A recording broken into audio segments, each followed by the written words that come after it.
All right. Uh, So if you want to go there, I have we could whip up a Kubernetes deployment running in your cluster that okay, just runs that curl command over and over. sure. So to show like to get your it could be running, it'll run that curl command and basically exercise that same path that that you just did from your running curl on your terminal. All right. How would you like to do that? So I think what we're going to probably need to do is use this sidecar pattern. Okay. So I'll bring up the whiteboard real quick so I can point at it and show you Hmm. what we're doing. So right here, we're going to install a multi-container pod in your cluster, Hmm. just using kubectl apply -f with Hmm. a sidecar deployment demo that I've got that Okay. I'll send you the link in just a second. Perfect. And so what that'll do is it's going to have two containers. I'll just bring it up so you can see it here. I mean, I'm So willing to write a deployment all by hand if you want me to sit here and hack it's on some all about YAML how for an much hour. time you got. Yeah, right. JJ, you've got two spaces. Why is this not working? JJ, it's three spaces. It's not two. Ah. That can be a little tedious. Um, let's zoom in a little bit here. So we'll be telling your cluster to run two containers, get a vanilla CentOS test client, and it's just going to run this shell loop while true, do curl localhost, and then inside the same deployment, we've got Ziti here running as a proxy. Mhm. So we've tightly coupled the configuration of our ZD piece and our application piece, where the shell loop running curl is just a stand-in for an Uh-huh. arbitrary application Yeah. sending HTTP requests. Does that sound good? I just like the skeptic in me is like, this sounds great and all, but like, I mean, I'm stuck on the overhead problem of like this Yeah, like if I have a massive app and I'm putting the sidecar against it, now it's sitting there in front in the pod for the communication to go out through this tunnel. Like it's right. just I'm like It worries you. The yeah, it overhead does. really, I mean, like in practice, I never ever notice any overhead. We don't Yeah. do really latency sensitive type stuff, but we do have, there's a chat app called Mattermost. We Yeah. run Mattermost over ZD all day long. Like I had that running before our meeting here. You never notice it. Um, Really? Never, you never. I mean, really, and I'm not even lying. The first time, what you'll do maybe is maybe the very first time you ever try it, where the first path is established, there might be a tiny bit of latency in that. But honestly, after that, I never even notice it. That's It amazing. yeah, it's. I mean, it's not like networking is terribly computationally expensive, right? It's not Mhm. like you need a lot of memory. You don't need a lot of disk. It's just CPU. So modern CPUs can eat a whole lot of bandwidth and just shovel bits across that network plane real quick. So it really. Honestly, I've never even noticed I'm running ZD. Nice. All right. Well, what would be a Okay. good way to test that, JJ? Like as you're, or if we're being authentic with this that worry, like what specific kinds of worries does it conjure up, and what would be a good way to start addressing that? Maybe that could be our next stream. All Hint, right. hint. Something a little bit more. Maybe find some like real time fire hose or something like that. I don't know. Just kind of it'd be really interesting because if you can prove that like I mean obviously Mattermost is actually a really great example because it's Yeah. real time chat, right? Like that's really important to see. But there's other ones that do like obviously more and running that on Kubernetes and showing that ZD puts little to no overhead, like just to see that as a proof. That would sell so many engineers that I Are know. you looking Be like, for like latency type of overhead or CPU overhead on the boxes? Like what sort of overhead are you thinking when you say overhead? well, being that I'm sitting the cloud native ecosystem, it's always usually the latency, and especially in a multi cloud conversation, right? Like the one thing you need to worry about in this world is when you have to cross the internet to do stuff, right? Like pull stuff down or whatever. And the nerd in me is just like, this sounds so cool. It makes so much sense. But if I'm running my production environment and it takes 30 seconds to get the page to do the thing, do you see what I mean? Like it's Yeah, in fact, I just sent you in the private chat a blog post that our CEO wrote why we switched to Mattermost, which came out really relatively recently.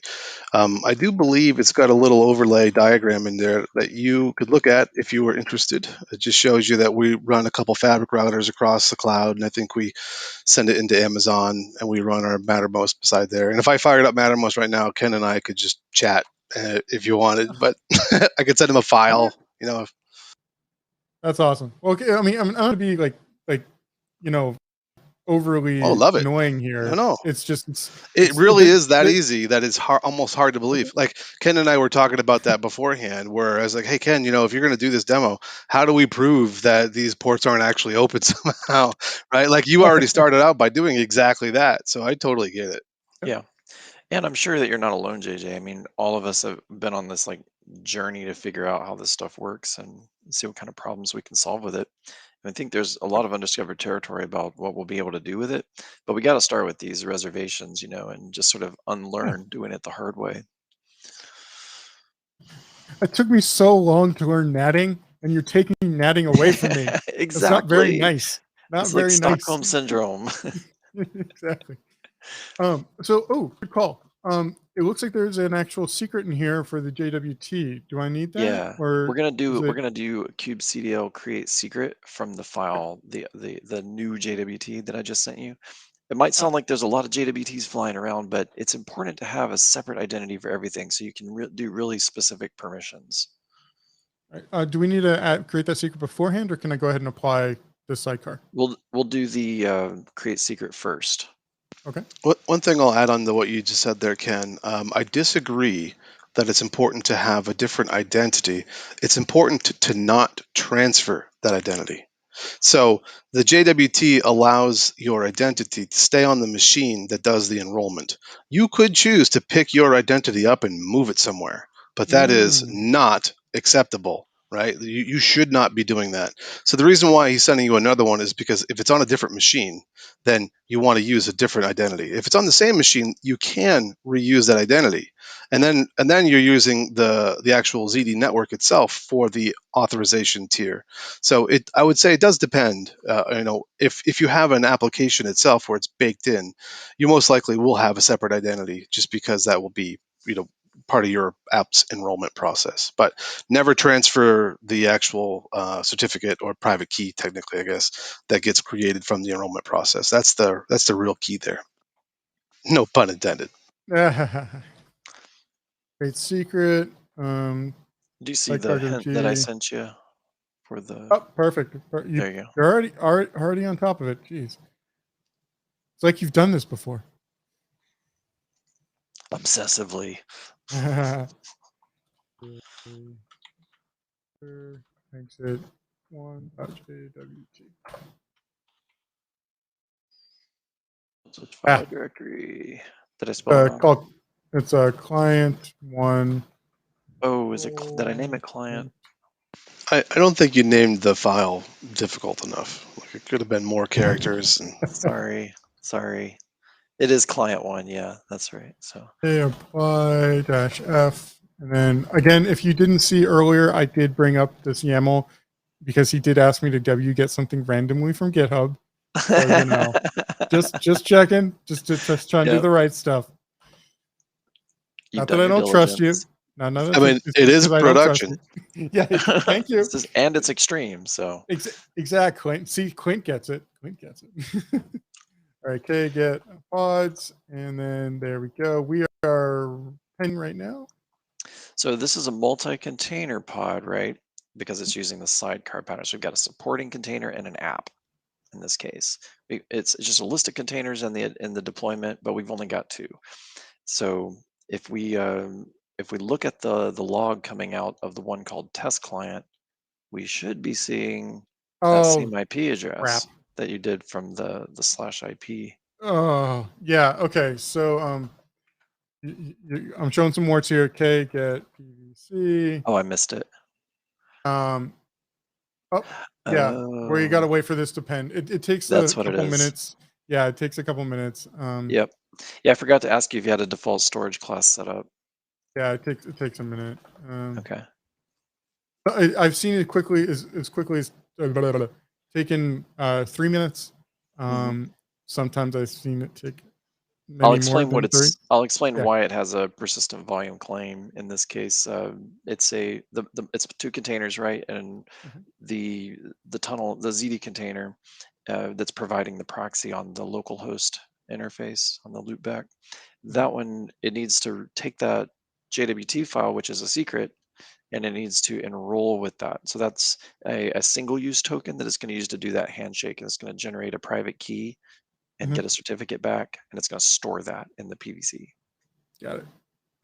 I mean, that's very reasonable. It's just, the cloud and the weather on the cloud sometimes doesn't always work how you want it to. Yep. Yeah. Or internet weather. I'm sorry. No, internet weather. What was that term? Internet Yep. weather? On Internet this weather. can Yep. depend. I'm gonna own that. I'm gonna continue that narrative or term. There we go. See, it's like I almost timed it perfectly. We got PVC. We are bound, so we can get pods. Good. So now the deployment has storage, and it's no Creating. longer pending. There we go. Started the container. Okay, Oh yeah, there you go. and we want to see the ZD tunnel. Test client. Sorry. Let's check on ZD tunnel. Looks like it's not listening.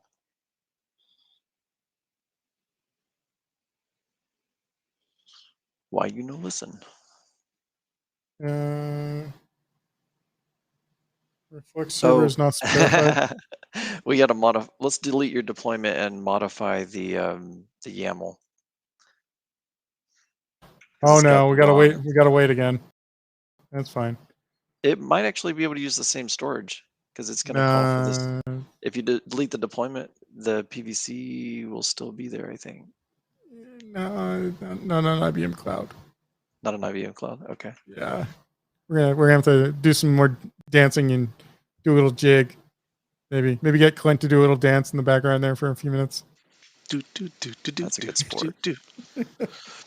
Well, JJ didn't even know what he asked for when he said There it. you go.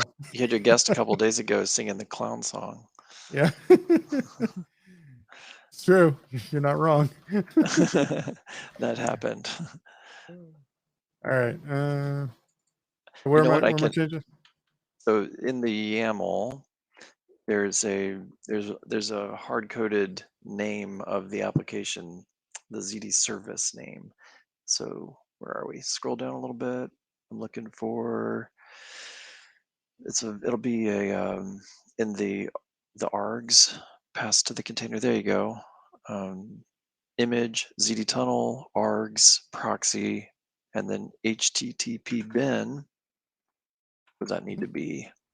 That needs to exactly match the service that I created for you, which we named the Ken REST test. So I'll put it, yeah, it needs to be upper Ken space, sorry, just upper K space, uppercase REST, and then space, and then upper T for test. Brilliant. Now it's right. All right. So we've configured ZD, the proxy, to bind that service. That is the service on the other side. On my side, right? Yes, as you see that as I do a get service here, we don't have that service on this side. Right. Just to make it very clear. Yep. And I'll start taking a look at the logs for that. Let's see. Just give it a minute here, or 2 minutes maybe.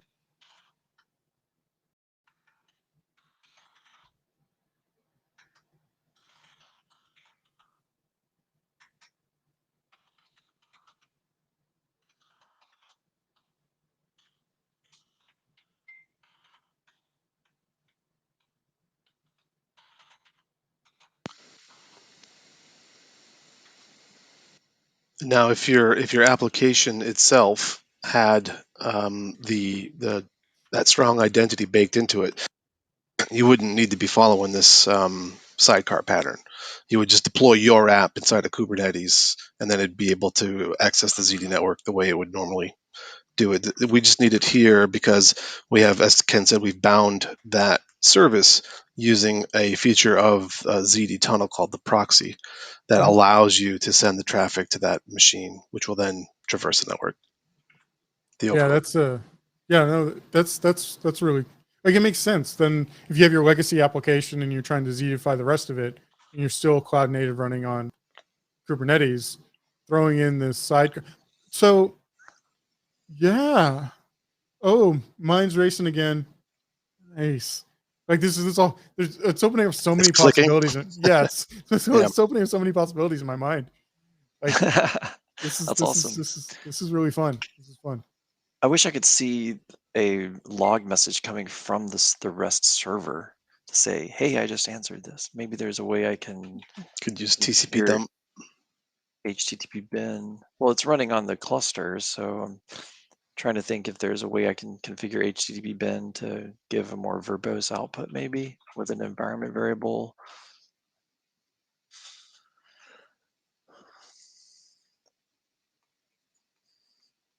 Are you waiting on that PVC to come through, JJ? We got an error. Nope.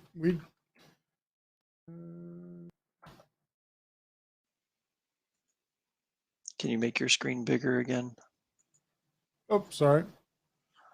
I thought I was doing that. It looks like we got an error. Something is not happy with us. Okay.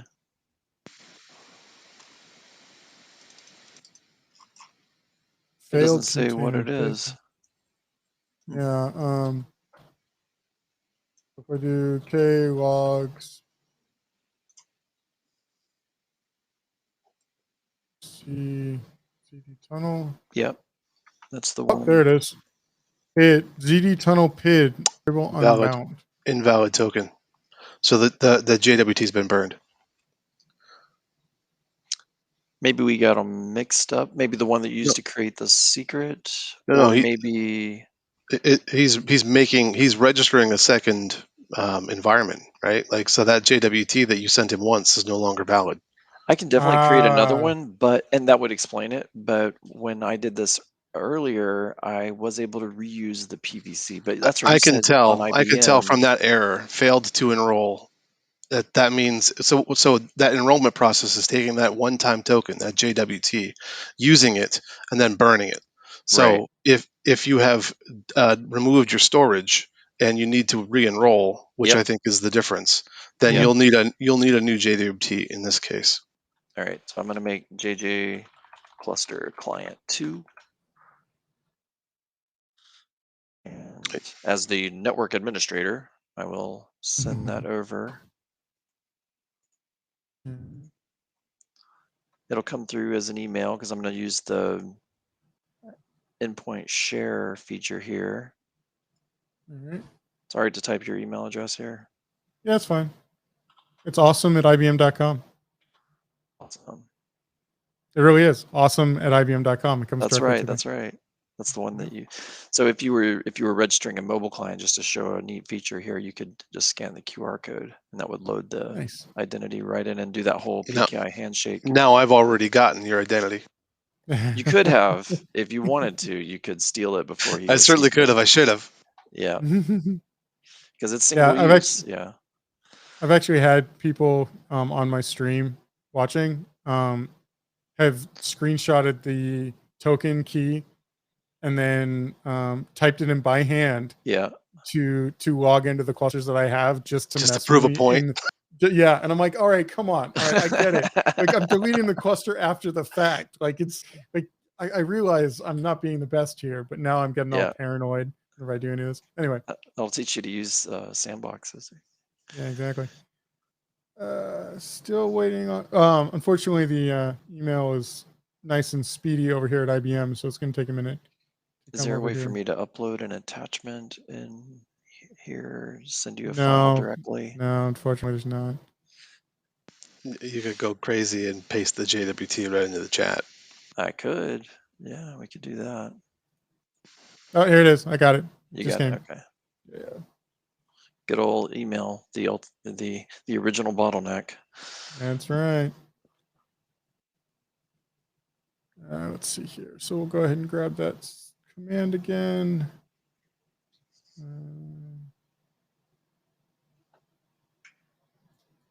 Copy.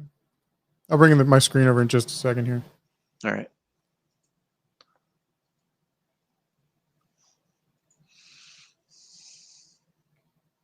Really?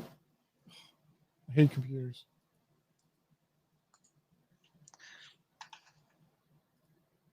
Copy. All right, and then I will bring myself back in here. There we go. So if I run this, Create secret. You'll have to do delete secret. I thought I did. Did I delete the wrong secret? Oh yeah, you deleted the wrong one, but that's okay because I don't think it needs that one anymore. All right. Thankfully, we're going from this cluster to a different one. Oh yeah, whoopsie. All right, and then okay, get pods. Okay, should I go ahead and delete this deployment too, and then create the secret again? That's a better idea here. Or if I add the secret, will it all of a sudden work? Yeah, if you create the secret and then do a replicas equals 0 and then bring it back to 1, No, let's just delete it. This one. then that would cause it to restart. Like in the real world, you'd be never doing it that way, right? Like we don't have a workaround for. Yeah. Like this is the real world is you'd give it a brand new key, you delete everything and bring everything back up because you'd want it to be in the clean state, right? Right. Or at least that's what I'm assuming. I'm hoping. Well, it's good that your IBM Cloud with OpenShift has a default storage class. I don't know if OpenShift always does, but it certainly is good. That's one of the basic things that I certainly hope for with any kind of Kubernetes on cloud is that you get that storage from that cloud.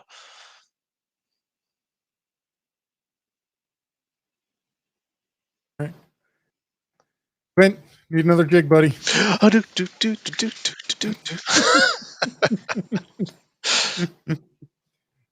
good stuff. That's good stuff.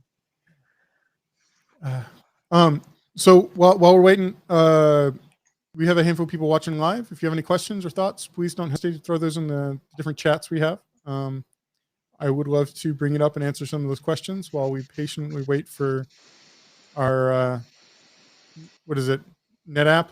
That's a storage thing, right? NetApp. Our NetApp decides to make a 20 gig partition for us. So NetApp, right? That'll be plenty of space. Yeah, for one token. one token. While that's loading, I'll pull this up to explain the difference between an app mention and a hashtag roller group.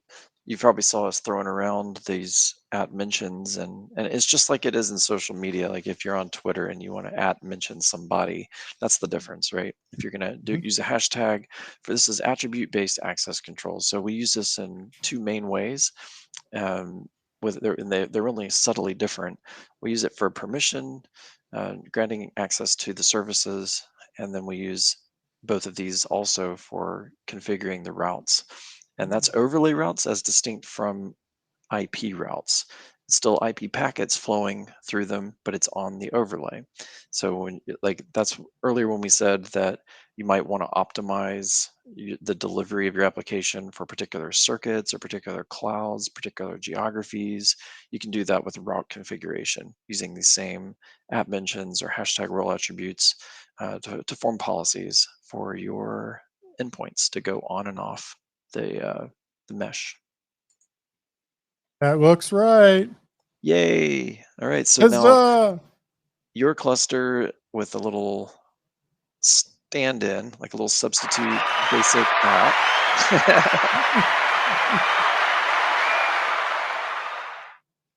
Thank you very And much. that's a cluster IP inside my cluster. That's a pod IP in my cluster of the Ziti host, which is reaching out to an arbitrary server, a basic REST test server. That's pretty cool. That is like we really did create a massive overlay network between two Kubernetes clusters, two laptops in less than an hour, and it just worked. Right? Yep. And the only things Yep. that we did in advance were we spun up the two clusters. So I used the OpenShift installer. I needed to create an IAM credential. I used the OpenShift installer on AWS. I just said OpenShift install. And it took about 30 minutes, but it was pretty painless. And you did the same thing for IBM Cloud. And then the last piece was I went to nfconsole.io, which is the NetFoundry web console /signup. And I started a free trial and I just clicked create network. And that created the control plane and the fabric and all that stuff. This is awesome. It truly is.